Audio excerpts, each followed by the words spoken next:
Arkansas has a history of racism. It has a current practice in some areas of lingering racism for 70s, 80s, 90s, for 5 decades. This man has been the leader of the fight against that in behalf of the African American cause for equal education and integrated schools in this state. And you find a lot of people over the years who became exasperated with his intransigence and his zealotry and the fact that he was not compromising and who thought he was making more trouble than was necessary to make to advance his cause. But the fact is, he was a champion of equal educational opportunity in a state that needed that champion, and he was it with commitment, but also brilliance. He actually was a brilliant courtroom attorney. So it's a great loss, and one young folks ought to appreciate and ought to be made to understand. That's Arkansas Democrat-Gazette columnist John Brummett with his reaction on Monday morning to the death of civil rights attorney and state representative John Walker. I sat down later in the week with two of my childhood friends, Allie Freeman and Scott Hamilton. Both men knew John Walker well through family connections, work, and early in life, his mentorship.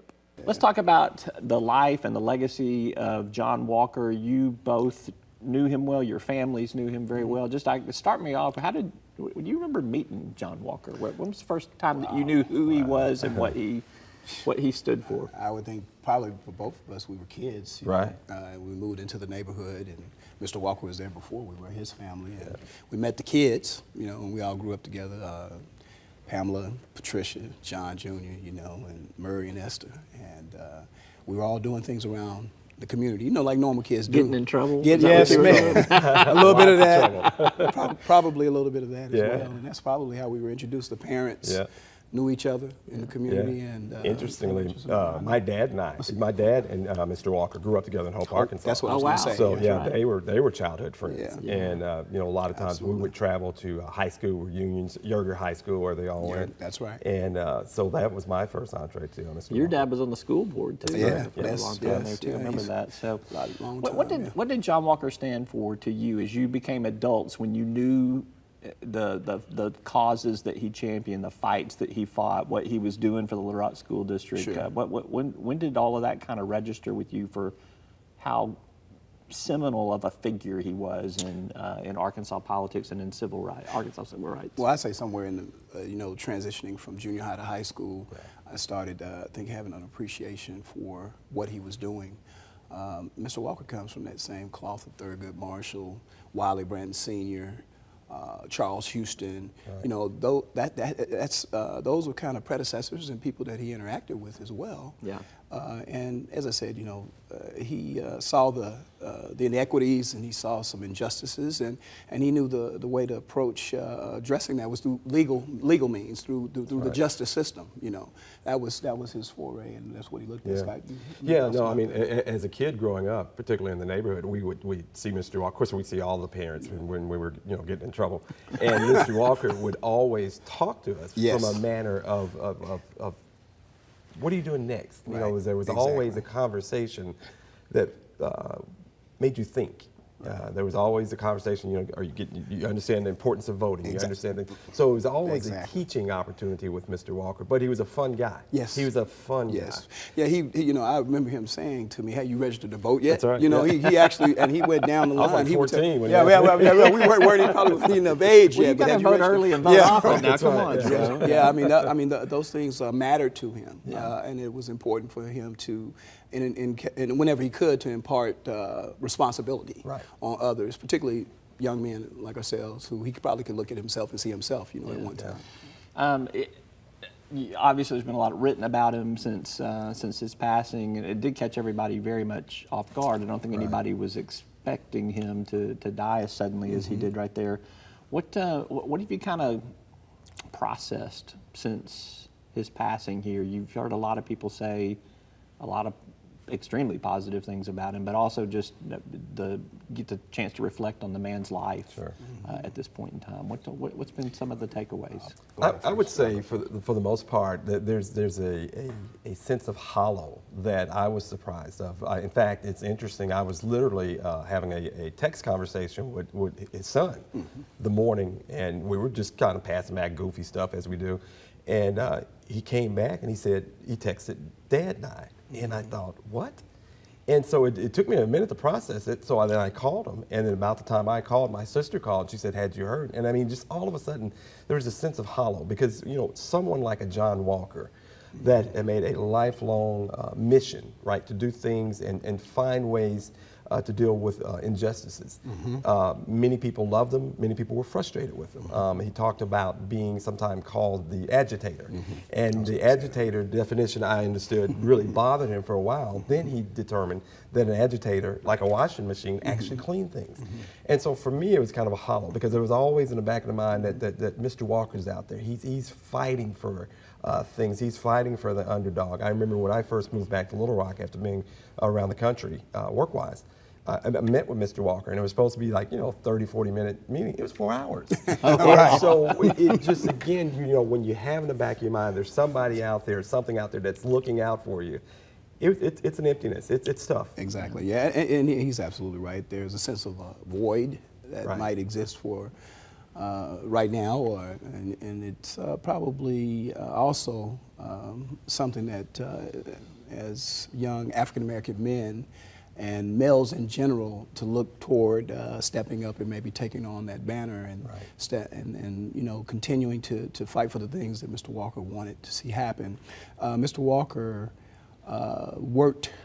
A lot of his work was pro bono. A lot of people don't know that. The majority of it, actually, if you go and look at his history, he spent over 55 years, working with the Legal Defense Fund.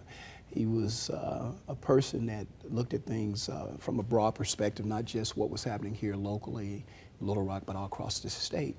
I remember one time and him sending me, and when I was a 17, 18-year-old kid, I decided I'd go down and work with him at the office some. He asked me to come down. A young lady named Lisa Blackwell, you may remember her, one of our classmates. Yeah, that's right. She and I were working, and we went to Nashville.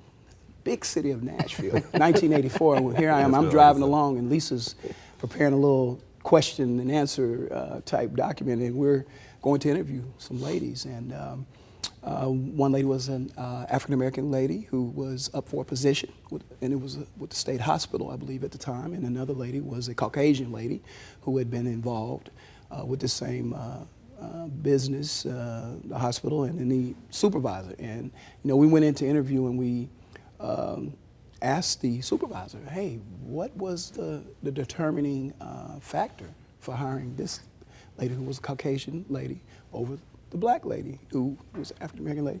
And she said, it really just came down to the fact that although the African-American lady had more experience, had more tenure, probably should have been the hire, when she came down to it, she said, I literally took a straw and I broke straws. And whoever got the shortest straw was the one that was out. Wow. And this was 1984. Yeah. So that experience was provided to me because of my association with Mr. Walker. So I'm just telling you, he was about not only righting injustices, but he was also about educating and exposing young people. And that was exposure for me. That's the kind of thing. One of the things I've written about it, and we have all talked about it before, is we kind of came of age in what was really one of the brightest times, I think, in the Little Rock Public Schools history there. It was post 1957 by a long shot, but that's 1970-ish to mid-80s, which was our whole time in public schools. We had these friendships. We had this, these bonds that broke across racial barriers and socioeconomic barriers.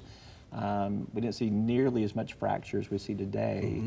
I think of his work, and part of that legacy is being why I have friends. We all are friends today. Yes, to this very day. So, I guess does that do you guys think about that in the broader context of his life and what he helped? Oh yeah. Oh yeah. Well, a lot of it, you have to start the conversation. You have to start the interaction. Right. And Mr. Walker was definitely a doer. He didn't just talk about it. I think that's why he ran for office. He knew that ways to change things, to actually have formidable change, was to engage at the legislative level and have statutory change. Some things that were put in place to help us as a society function better. And it was about engaging people in that conversation. He mentioned earlier about the agitator comment, and to me, yeah, he was. You could use that a number of ways, but he was that lightning bolt. He was the pragmatist in some instance to get things started, and he knew the only way for it to be successful is for us to engage. That's right. And that's what he was willing to put himself on the line. It didn't matter what people thought about him. Yeah. And that's what he did best. And I think that's the challenge we see today. As a society, we don't talk. We express thoughts and opinions. We don't talk. One of the things that I think, as you said, as growing up in that 80s period, we talked. We may not have got along. We came from all different backgrounds, but we had a common goal.